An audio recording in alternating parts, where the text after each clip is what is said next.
La plupart des gens entendent le mot solitude et pensent automatiquement à la tristesse, à l'isolement, à la dépression. Et ce n'est pas une coïncidence. Nous vivons dans une culture qui adore la socialisation, qui mesure la valeur d'une personne pour la quantité de connexions, les abonnés, les goûts. Être seul, c'est presque dommage, un signe d'échec social. Mais, et si nous nous trompons complètement à ce sujet? Aristote a dit, pour vivre seul, il faut être un animal ou un dieu. Déjà, Nietzsche répond, avec son sarcasme philosophique, vous devez être les deux. Et ici commence le dilemme. La solitude a deux côtés. Un côté sombre, qui écrase, qui fait mal, qui peut nous couler.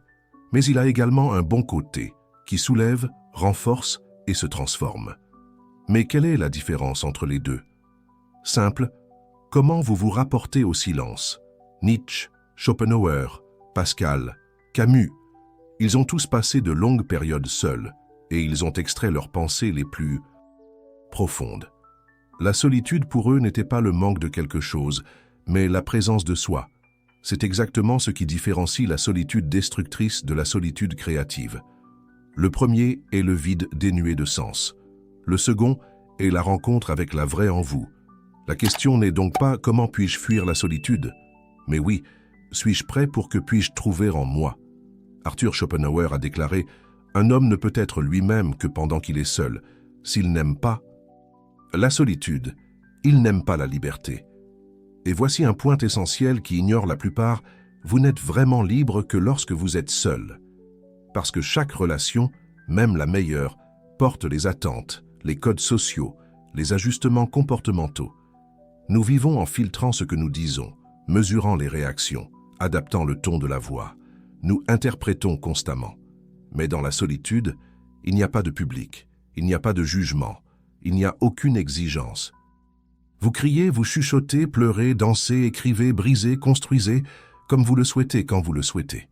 Nietzsche a déclaré que la société essaie de voler notre âme. C'est pourquoi il a cherché le désert, le sommet de la montagne, l'isolement, parce que c'est là que nous sommes à nouveau les maîtres de nous-mêmes. Pensez, combien d'idées avez-vous cessé de suivre par peur de la critique? Combien de testaments avez-vous avalés pour vous adapter? Combien de fois avez-vous caché derrière un masque? Solitude vous offre le contraire. Il vous offre l'autonomie, l'authenticité. C'est là que la pensée indépendante naît. C'est là que vous cessez de répéter et de commencer à créer. C'est pourquoi tant de génies sont isolés. Pas pour l'arrogance, mais parce que la liberté de création nécessite un silence. Et toi? Souhaitez-vous tenir le poids ou la légèreté pour être complètement libre? Dans solitude, vous échappez non seulement au monde, vous entrez en contact avec lui, votre monde intérieur. C'est ce que le philosophe Philippe Koch a appelé le réglage avec lui-même, un état où les pensées, les souvenirs, les sentiments et les désirs coulent sans censure, sans performance, sans édition. Avez-vous déjà remarqué comment même nos pensées changent lorsque nous sommes avec quelqu'un? La présence des autres forme même ce que nous ressentons. Mais seul, vous vous écoutez pour la première fois, réel. C'est là que les souvenirs que vous avez trouvés ont oublié, idées qui ont été bloquées, des conflits mal résolus qui reviennent à la lumière, des rêves mi-dispersés qui vous appellent encore.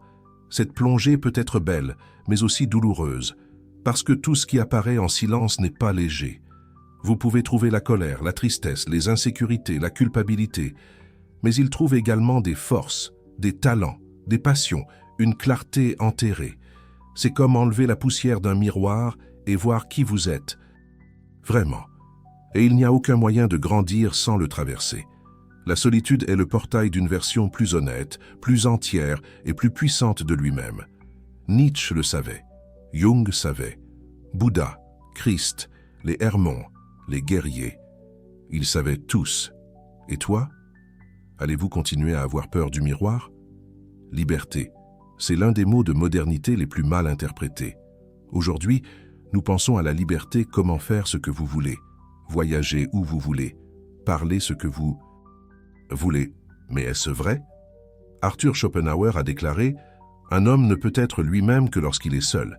S'il n'aime pas la solitude, il n'aime pas la liberté. Parce que lorsque nous sommes avec les autres, Il y a toujours des demandes. Répondez comme ça. Se comporter de cette façon. Il souriait. Soyez productif. Soyez cool. Ajustez. Même notre humeur dépend de l'environnement. Avez-vous remarqué cela? Être avec quelqu'un de mauvaise humeur vous fait tomber. Ndi. Regard de procès vous ferme. La présence d'étrangers vous fait vous observer et tailler. Jean-Paul Sartre a déclaré « L'enfer est les autres ». Non pas parce que l'autre est mauvais, mais parce que la présence de l'autre fait de nous des objets, les visa, mesurés, évalués, jugés. Dans solitude, ce jugement disparaît. Il n'y a pas de public, il n'y a aucune exigence, il n'y a aucune approbation à gagner. Seul vous et votre plus pure liberté. Pour penser à ce que vous voulez, ressentez ce que vous voulez être qui vous êtes, sans vous excuser.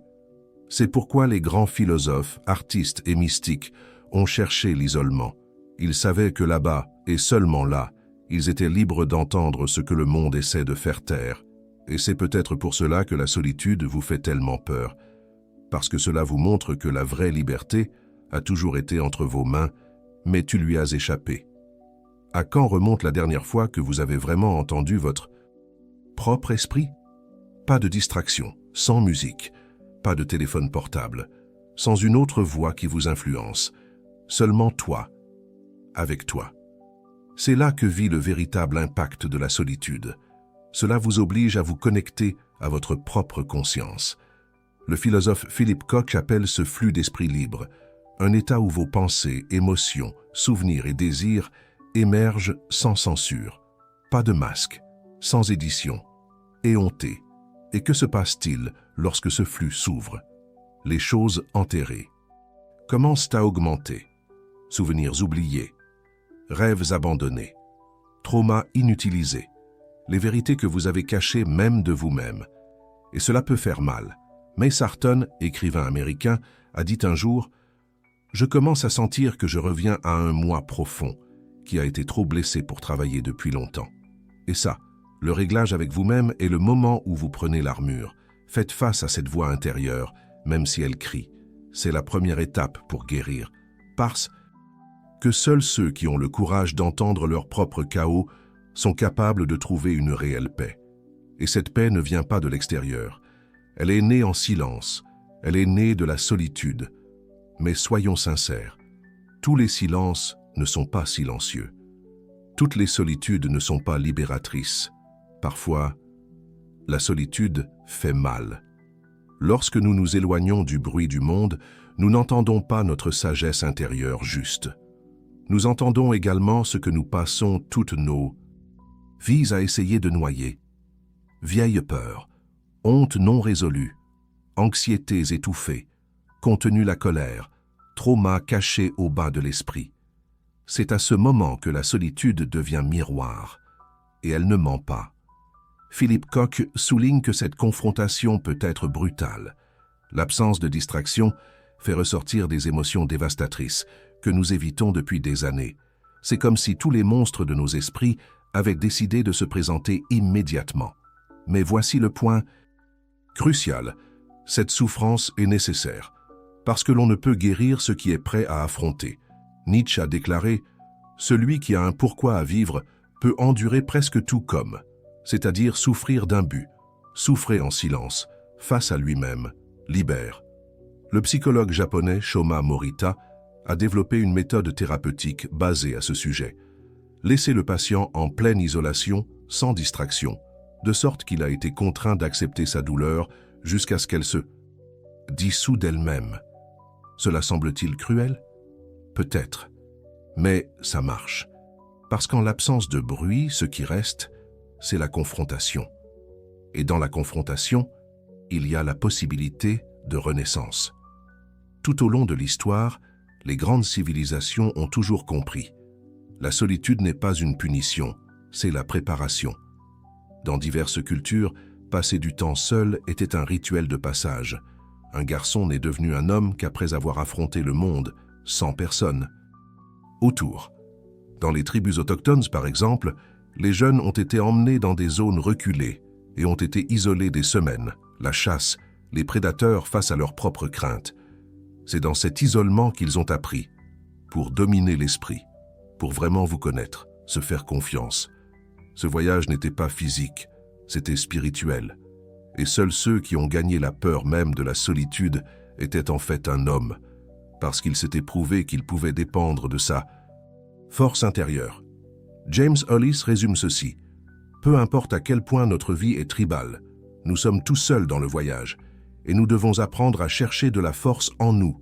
Aujourd'hui, cette sagesse ancestrale semble oubliée. Notre société méprise la solitude. Nous transformons le silence en inconfort. Nous créons des écrans, des stimuli et du bruit pour s'échapper seuls à tout moment. Mais peut-être, c'est exactement ce qui nous affaiblit. Parce qu'en évitant la solitude, nous évitons notre plus grand maître, nous-mêmes. Nous vivons à une époque où la solitude est traitée comme une menace, comme si être seul était un symptôme d'échec personnel. Mais en même temps, nous ignorons que s'enfuir peut être encore plus dangereux. Dans le passé, la solitude était associée à l'introspection, à la sagesse et à la maturité. Aujourd'hui, il est considéré comme quelque chose à éviter à tout prix. Notre culture est devenue dépendante d'une distraction constante. Nous sommes toujours occupés avec quelque chose, en regardant des écrans, en consommant un contenu superficiel, en remplissant le silence de bruit, afin de ne pas être obligés de nous faire face. Nous ne pouvons pas supporter le vide parce que nous avons peur de ce que nous trouverons quand il se révèle. Et le résultat de cette évasion est un effondrement intérieur, l'augmentation de l'anxiété, un sentiment de déconnexion chronique et une vie dans laquelle, même entouré de personnes, l'individu continue de se sentir profondément seul. Nous avons créé un environnement où être avec vous-même est étrange, presque offensant. L'idée même de s'asseoir en silence, sans distraction, est devenue effrayante. Nietzsche a déclaré que ceux qui ne peuvent pas être seuls ne seront jamais vraiment libres. Parce que ceux qui dépendent de l'autre se sentent bien, sont toujours à la merci de la validation externe. Déjà Blaise Pascal a déclaré que tous les problèmes de l'humanité proviennent de l'incapacité d'un homme à garder le silence, seul dans une pièce. Le point est clair, en évitant la solitude, nous avons perdu la chance de transformation. La solitude n'est pas une punition, c'est une opportunité. Un portail pour la connaissance de soi, pour la croissance et souvent pour la vraie liberté intérieure. S'enfuir, c'est fuir vous-même. Et rien ne tombe malade à l'être humain que de vivre déconnecté de sa propre essence. La solitude n'a pas besoin d'être un fardeau. Ce peut être le plus grand cadeau que vous ayez jamais reçu. Mais pour cela prend du courage. Courage d'entendre. Faire face à vous-même, pour transformer. Les grands penseurs, artistes, leaders spirituels et révolutionnaires de l'histoire ont compris cela. Le chemin vers la grandeur passe presque toujours par un désert intérieur long et silencieux. Nietzsche, Schopenhauer, Camus, Jung, tout le monde a trouvé dans la solitude non seulement un refuge, mais une force. Et il est peut-être temps pour vous de faire de même. La question qui demeure est, pouvez-vous être seul avec vous-même, sans crainte, pas de distraction, pas d'évasion? Si cette vidéo vous a ému, partagez-la avec quelqu'un qui a besoin de l'entendre. Et bien sûr, laissez votre commentaire. La solitude vous renforce ou vous fait peur? Je veux savoir comment vous traitez ce silence. Comme abonnez-vous à la chaîne et activez la cloche, car nous allons toujours plus loin.